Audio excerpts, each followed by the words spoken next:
रात्रीचे भांडे झाले, आता चला झोपायची तयारी. पण त्याआधी संध्याकाळचं रुटीन बघूयात. हे बघा, संध्याकाळी फर्स्ट मी सगळं ओटा आवरून घेतला, कारण का आज सकाळी ओटा आवरला नव्हता.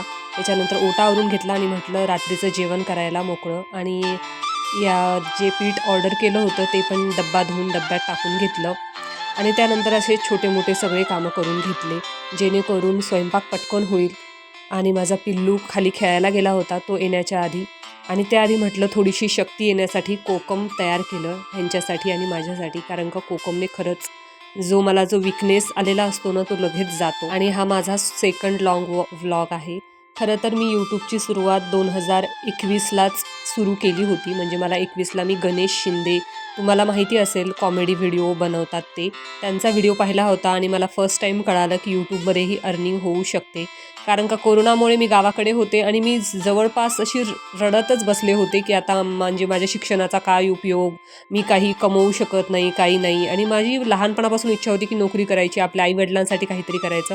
आणि जे माझ्याच्यानं कोरोनामुळे शक्य होत नव्हतं. आधी लग्न झालं, लग्नानंतर बाळ झालं आणि मग कोरोनाच्या आधी मी क्लास लावले होते, जॉबसाठी इंटरव्ह्यू देत होते. पण देवाच्या मनात काय होतं माहिती नाही, कोरोना आला आणि आम्ही गावाकडे गेलो. त्याच्यामुळे सगळं चित्रच बिघडलं. आणि तेव्हा मला पहिल्यांदा कळालं की यूट्यूब म्हणजे आपण घरी बसून यूट्यूब करून पण अर्निंग करू शकतो. मग मी सुरुवात केली. पण तेव्हा थोडीशी धाकधूक, भीती, सगळं काही माहिती नव्हतं, कशी एडिटिंग करायची, काय करायची. आत्ताही तेवढं माहिती नाही आहे. पण ठीक आहे, त्यातल्या त्यात आता माझा हा लास्ट चान्स म्हणून मी यूट्यूब करते. आत्तापर्यंत म्हणजे 21, 22, 23, 24, 25, 26 हे 6वं वर्ष आहे. मला सक्सेस भेटलेलं नाही आहे. पण मी हरणार नाही आणि मी पुन्हा जिद्दीने उभं राहते. थोडेफार मध्ये तब्येतीचे हे प्रॉब्लेम्स होते, त्याच्यामुळे मी यूट्यूब कंटिन्यू केलं नव्हतं. पण आता म्हटलं नक्कीच आपण करू शकतो, सगळेजण करतायत, आपणही करू शकतो. नंतर मी कुकर लावून घेतलं. आज मला सपक वरण करायचं होतं आणि भेंडीची भाजी, चपाती.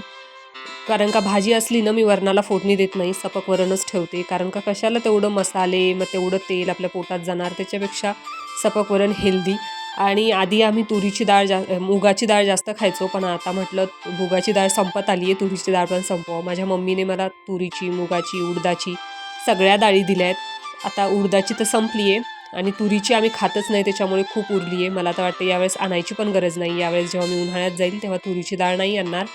आणि मग लगेच मी पीठ चुरून घेतलं, कारण का पीठ चुरून ठेवलं ना, मग चपात्या टाकायला जास्त काही वेळ लागत नाही आणि मुरलेल्या पिठाच्या चपात्याही छान होतात. आणि ह्या विकतच्या चपात्या तर आम्हाला आता सवयच लागली आहे खाऊन. कारण का घरी आहेत गहू आमच्या घरी, पण इकडे काही अन्न होत नाही आणि घरचेही म्हणत नाहीत की तुम्ही घेऊन जा म्हणून. त्याच्यामुळे ठीक आहे, बाकीच्यांना नेऊ देतात गहू, पण आम्हाला काही देत नाहीत. पण ठीक आहे, चालायचं तसं. कधी कधी याही गोष्टीचा मला खूप त्रास होतो, पण आता कळालं आहे की जर आपण त्रास केला तर आपल्याच शरीराला त्याचं फळ भोगावं लागतं. आणि मी त्याच्यामुळे टेन्शन आणि स्ट्रेसमुळे तर मी ते फळ भोगतेच. कारण का आज माझा गुडघा इतका दुखत होता हे सर्व काम केल्यानंतर. आणि भांडे घासून मी जेव्हा बेडवर गेले ना, मला गुडघ्याला आधी तेल लावावं लागलं. जे एक तेल आहे माझ्या अंकलने सांगितले, ते लावलं की थोडं म्हणजे बरं वाटतं. त्याच्यानंतर मी जे बनवून ठेवलं होतं ना कोकम, ते आत्ता पिलं. कुकर लावून घेतलं, पीठ चुरून घेतलं आणि मग कोकम पिलं. ह्यांना आधीच दिलं होतं, ह्यांनी पिऊन घेतलं होतं. आणि कोकम पिल्यानंतर मला थोडीशी शक्ती आली. आणि नंतर चपात्या वगैरे टाकून मी अजून एक ब्रेक घेतला आणि थोड्याशा डेट्स खाल्ल्या. असं मध्ये मध्ये मी खात राहते, कारण का मला एकदमच मग असं अंग गळून गेल्यासारखं वेगळंच होतं. प्रत्येकच बाईला असं वाटतं की आपण इंडिपेंडंट असावं, कारण का आजकाल जर आपल्याला स्वतःच्या मनासारखं करायचं असेल, स्वतःच्या लोकांना जर आपल्याला काही करायचं असेल, तर आपल्याला कमवणं खूप गरजेचं आहे. तसं माझे मिस्टर खूप चांगले आहेत, ते हेल्पफुल आहेत, ते करतात.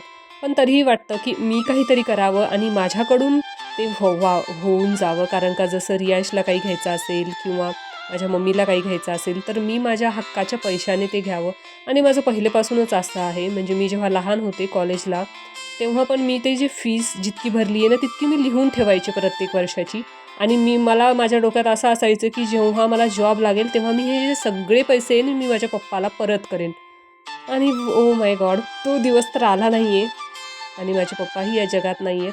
पण ठीक आहे, आता असं वाटतं की एवढं आपल्या पप्पा मम्मीनं आपल्याला शिकवलं, एवढं मेहनतीनं शिकवलं आहे. कारण त्यांचीही परिस्थिती नव्हती की इतकं म्हणजे एकदम सढळ हाताने ते आमचं एज्युकेशन करू शकतील. पण त्यांनीही कष्ट करून पोटाला चिमटा मारून आम्हाला शिकवलं आहे. त्याच्यामुळे असं वाटतं की आपण काहीतरी तर नक्कीच करायला पाहिजे.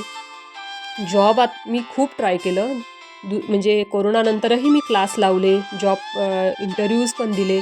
पण जॉब इंटरव्ह्यूजचे म्हणजे गॅप पडल्यामुळे त्यांच्या बऱ्याच कंडिशन्स होत्या आणि जसं की म्हटलं मी हेल्थ प्रॉब्लेम्समुळे माझ्याच्याने नाही झालं ते. जाऊ दे, जे होतंय ते चांगल्यासाठी होतंय. आता मी तर असंच म्हणते, देवाच्या मनात जे आहे तेच होणार आहे आणि माझ्यासाठी चांगलंच होणार आहे.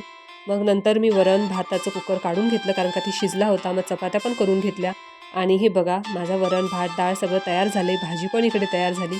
आवर्जून मी जी भेंडीची भाजी आहे ती लोखंडीच्या कढईत करते कारण का लोखंडामध्ये आयर्न असतं. आणि हे बघा माझं ताट तयार. आणि हा आता पडला होता भांड्याचा राडा, जो की मला साफसूफ करायचा होता चुटकीसरशी. खरंच चुटकीसरशीच, कारण का तो होणार नव्हता, पण आपण म्हणायचं तरी मोटिवेशन भेटतं त्यातून आपल्याला.